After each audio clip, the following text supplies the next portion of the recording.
Well, hello, and welcome to another episode of the Real Designers of NFM. I'm your host, Andy Shefsky, and each episode I invite one of our expert interior designers to share their expertise and suggestions when thinking of a project or different component of designing your home. For this episode, I've invited Chelsea Heppner to join us. Chelsea, hi. Hello.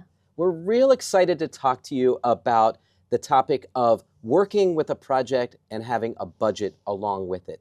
And before we get into that, would you mind taking some time to share with us a little bit about your background, how you got into interior design, how long you've been doing it, that sort of thing? Sure, thank you.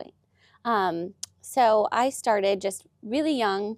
I always loved to sketch, and also math and science were always my favorite subjects in school. So as I'm kind of growing up, my dad coached me into, there's architecture, because that kind of pairs the two really well. And I think he had always in the back of his head wanted to be an architect as well. So as it came time to deciding career paths, I explored architecture, and then that kind of just filtered into interior design, and here we are today. And how many years have you been doing this? Little over 10 years. Wow, So, fantastic. yeah.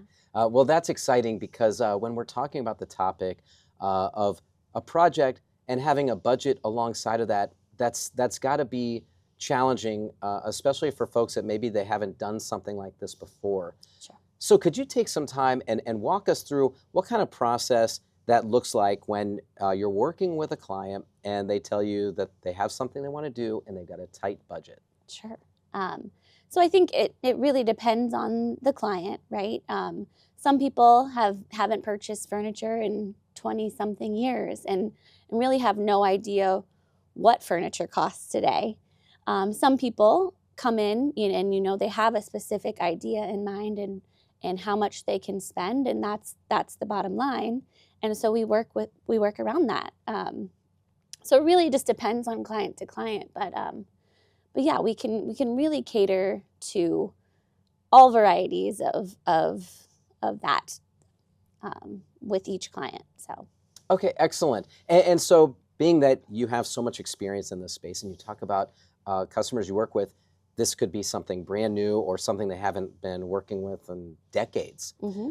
Can you share with us a recent example of a project you worked on with some customers and they had a tight budget and how that came about and what the ultimate experience ended up being? Sure. So recently I worked with a couple who both had just graduated from med school and got their big kid jobs and really cared about the design of their new home. They just bought a new home, and but still, they had to work within what the means that they had.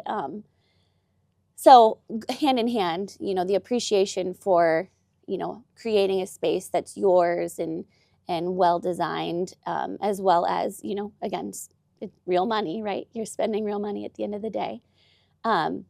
We were able to kind of prioritize what they needed and really get them exactly what they needed in their new home, and they've been, and honestly those projects where you work within those smaller budgets, they have been the most rewarding, I think. So I've got to imagine you feel that excitement with them when you Yes. see it ultimately all come together. Absolutely. Okay, so now I want to ask you on the flip side. So someone comes in and they say, Chelsea, we have no idea how much we should be spending on what we want to have done. We're really relying on you to help us put a plan together. So on one end, we know what to expect, and at the other, we're having something that we really will be enjoying for years and years. What does that look like?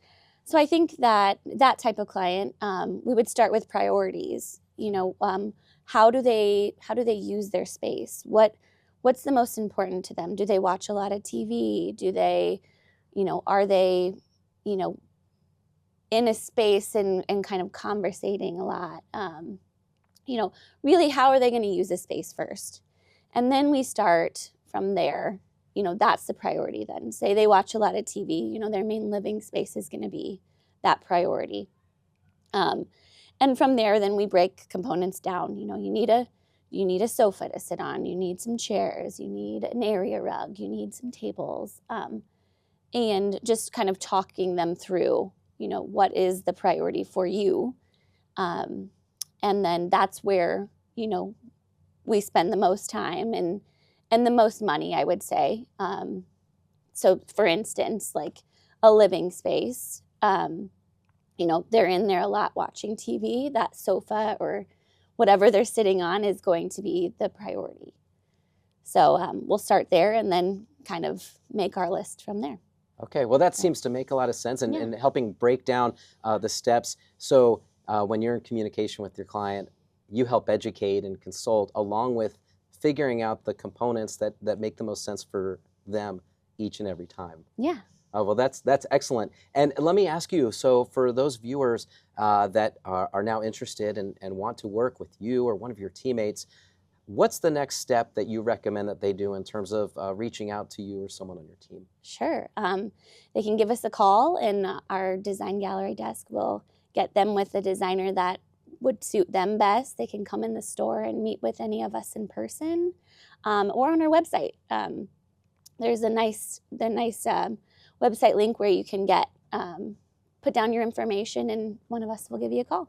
Oh, well, fantastic. Well, Chelsea, just want to say thank you so much for joining us today and sharing with us a little bit of insight and how the process works for our customers. So thank you. Thank you, Andy. And thank you for tuning in for this episode. If you'd like to learn more about the Design Gallery services, you can reach out to Chelsea or any member of our team. Until next time, this is Andy Shefsky. Thank you.